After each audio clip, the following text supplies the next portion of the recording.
And good morning, Jay Cleveland Payne here, bringing you 8 things to talk about for Thursday, January the 6th, 2022. The day, just another day that will live in infamy. We tend to have plenty of those apparently, a lot more frequently. But today being the 1 year anniversary of what I'm calling, because it's what it was, an insurrection, an attack on the United States Capitol, which ironically the first time that's happened since the War of 1812. Go figure. But that's none of that is in the news today. There'll probably be some things popping up throughout the day today that we'll talk about for 8 things to talk about for Friday. This 8 things to talk about are the things that happened in the last 30 hours or so, things that you can talk about as a fresh new going on for anyone you happen to linger on with. And if you're one person right now who's dealing with some school closing, COVID-19 lockdowns, then your chances of running into people may be a little sparse, yet you still have something to talk to just in case. We want to take care of you just in case you have to run into someone and want something conversational. Starting off with story number 1 this morning. Kazakhstan government resigns following fuel price protests. DW.com, the German news sources that the source for this one, with an engagement of 19.76%. And I'm not sure exactly why this one got so much engagement. We do have a lot of international styled interaction with people with the Conversation Project going way back to the early days of the just when it was just a survey type site. But every so often a big story that happens overseas that most people don't really get to talk about. In fact, I saw very little of it in any actual video news coverage of people looking at cameras, but it popped up a couple places online and popped up in my main feeder for my aggregator for news stuff. So I popped it in there and it turned into a very big story. And I guess ironically, because of a day like today, January 6th, it just sort of matters a little bit more because, we see here in places like the United States that places like Kazakhstan where things like this happen aren't so far-fetched, but the government, the entire government, which happens in places like that where everybody just resigns and gives up and they reset all over again because of a fuel price protest and because of just issues with inflation and the cost of stuff.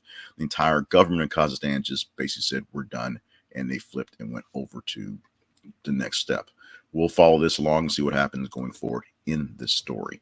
The number 2 story for today or yesterday, at least 13 people, including 7 children, dead in large house fire in Philadelphia Fairmount section. FoxNews.com is our source for this one, but this is also one because of the slowish news day and everything being about coronavirus and the confusion in it and schools and going back to work and things. Things like these pop up that become conversational because it's something other than what the status quo is talking about. Engagement of 8.8% on this one.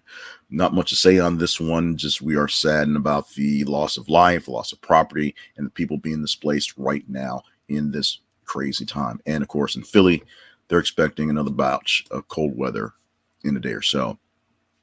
Number 3 story, an interesting one, a late one, and it pushed all the way up to 8.53%, or late in us putting it into the wheel because we need to have something in there. Meghan Markle to receive £1 for tabloids privacy invasion. TheGrio.com is where we pulled this from, but no, it's a bigger story. We've had stories about this over and over again, but I guess the settlement of £1, not a pound of flesh, £1 sterling, is the symbolic punishment that she received, that was given out, how we look at it, for just the tabloid privacy invasion the hearing she had, a trial she had. The British tabloids have a lot of sway in what the Brits know, read, and do. And that's not so much a problem because it's a source of news. It's actually a more or less legitimate source of news, if you will. The problem is the way they went after Meghan Markle, the way they go after royals. I mean, they are the most famous people in the world, most famous people there. The way they go after royals is a bit much, and that's quite the understatement, saying it's a bit much. Meghan Markle, of course, being American and being African American, 2 other things that make the whole thing that much more just sort of weird out there. Let's move on to story number 4. And that story reads like this. Chicago Teachers Union votes to refuse in-person schooling, meaning CPS classes canceled Wednesday. which continued on to today, Thursday, by the way. ChicagoTribune.com, the great source for the Chicago story, to have it. 6.63% in the actual response engagement that you guys gave it yesterday. This is something that's not an isolated incident type thing. The big issue about Chicago is that the teachers unions decided to vote not to go to school because they fear of their safety. There are various other school boards and various other school systems around the nation that are dealing with various incidents where they are shut down. Right here in my own state in Little Rock, my daughter does not go to a Little Rock school district school. She goes to a charter school, which is smaller. And right now they're doing all they can to keep things going. But the Little Rock school district has shut down for 2 days. So they can do some deep cleaning, and they're going to reevaluate what to do next week because teachers are out. If people aren't showing up for work, whether they're legitimately sick or not showing up, they can't teach kids. But kids can't show up. If they're sick, they can't come to school. But if they don't have a place to go, they're not learning. Their parents have to worry about childcare. Some of them aren't eating well, and it's not necessarily because the parents don't necessarily have any money. But trust me, me and my daughter had a fight yesterday over what to have for dinner, and it was an argument that turned into negotiations from nachos to chicken fries with cheddar cheese on top of broccoli, but chips to dip into the cheese. Given all her rights and privileges, she would eat nachos and gone on whatever. They provide structure, provide mental health care in a lot of cases. In a lot of cases, people that find just the teachers in their evaluation of the students are the way that students find out that they have learning issues, or they have other sort of stressors, or they may have some sort of emotional issues because it's some things that parents miss, or sadly, some things that parents inflict. Kids aren't in school. It's a bad thing. The Chicago Teachers Union decided it's not safe. They're spending money on other things, but they're not spending money on their safety. Chicago being the third largest school district in the nation. So this makes it a big deal. But other school districts are doing what they can to eliminate whatever issues they have going forward with coronavirus. Omicron being the big thing going on. And now the fifth, or the next big thing coming up, we're seeing coming out of France. We'll see how that affects us. At number 5, Rachel Nichols has officially left ESPN after reaching a settlement with the network over the year left on her contract. Read that 3 times fast. Awful Announcing is our source for this story, and engagement of 6.22% on the story. Going back, Rachel Nichols got into a bit of a spiff with LeBron James, kind of off the air, and literally off the air, thought she was off the air, a hot mic moment in some of the COVID times when she's recording in her hotel room, doing some stuff, talking to her agent, and just complaining about LeBron James getting all the calls, getting all the money, getting all the sway.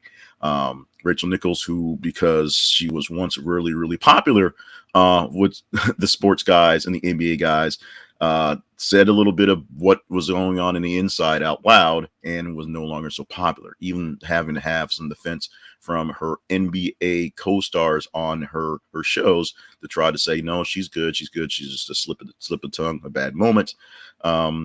She's been taken off of a lot of things, lost her big assignments, and still had a full year on her contract. She was up for a renewal and working on that stuff. They basically worked it out so she can go away and she can go do something else someplace else. She's not a bad reporter, and she's probably not a bad person, but this is one of those situations where things happened, and at some point, you just got to go someplace else.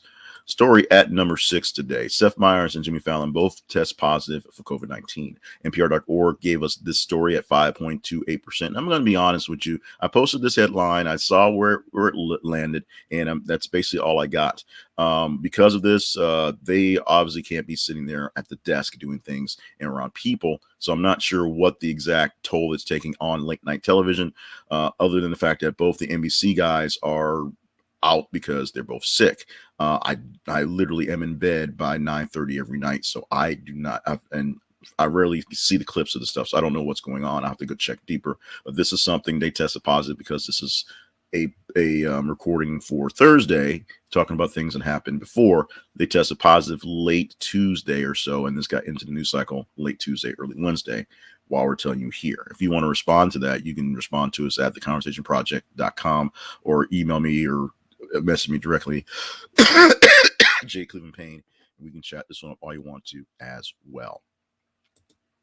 Let's move on to the next story. Number 7, Mayo Clinic fires 700 workers who failed to comply with COVID vaccine mandate. NBCnews.com is our source. 4.74%. Search for this one and get under this one. This one is some tea being spilt right here. With all the weirdness that is, what is standard operations for coronavirus healthcare, coronavirus knowledge, and coronavirus procedures, the Mayo Clinic is firing a lot of people who are not complying with the mandate just to get the vaccine. Now, I am not a conspiracy theory guy, although I will play one for quite a while just to get some conversation going. But as far as the vaccine goes, there are two legitimate camps that are there. Vaccine is a great thing to have, and we should all get it. And this thing is completely dangerous, and no one knows what's in it, and we should really run away from it. Now, the government and governments, plural, and very smart people who are looking to get us better all say the vaccines are fine and we will be fine and there's nothing wrong with it. And most of the skepticism is not coming from legit scientists or scientists people listen to. It's literally coming from the people who just want to complain about anything. It's the same people who complain about vaccines for autism, making your kids, or vaccines giving kids autism and not getting kids vaccinated, and then all of a sudden being responsible for an outbreak of measles in a daycare because vaccines have kept away measles. And then, but a kid that's not vaccinated, all of a sudden that little tiny virus that's still living because it's still around someplace catches them and it affects everybody. It's one of those things like that. So as far as I can tell, from my personal opinion, I'm not a scientist. I'm not a doctor. I failed out of engineering school. So you got that going for you. Failed to being a DJ and talk show host. So you got that going for you. What you got is science telling us this is the way to go. The government's trying to get us safe and trying to get us into some sort of regulated life that is a regular life, and people who are complaining. Now, this in the Mayo Clinic thing, 700 people out of a large organization that is dealing with medicine and taking care of people not wanting to take the vaccine properly or take the right vaccine or whatever. That's a big deal. That should get your attention. That shouldn't panic you, but it should get your attention. And the story at number 8 today, if you need something to talk to people. Body cam video shows Houston cops driving with one hand before hitting and killing pedestrian with patrol car. Cron.com, that's Houston Chronicle, 4.47% engagement on that story. This is a quick story, a simple story, an easy story, and it snuck into the listing, so that's why we're talking about it here. It's a sad story and a tragic story as well. We have a lot of examples of bad cops just bad copping these days. This is another example of bad copping. The officer, I believe 25 years old, a young person just doing stupid stuff on a dumb day and ended up with a fatality that was easily prevented by just him driving, paying attention to what's on the road.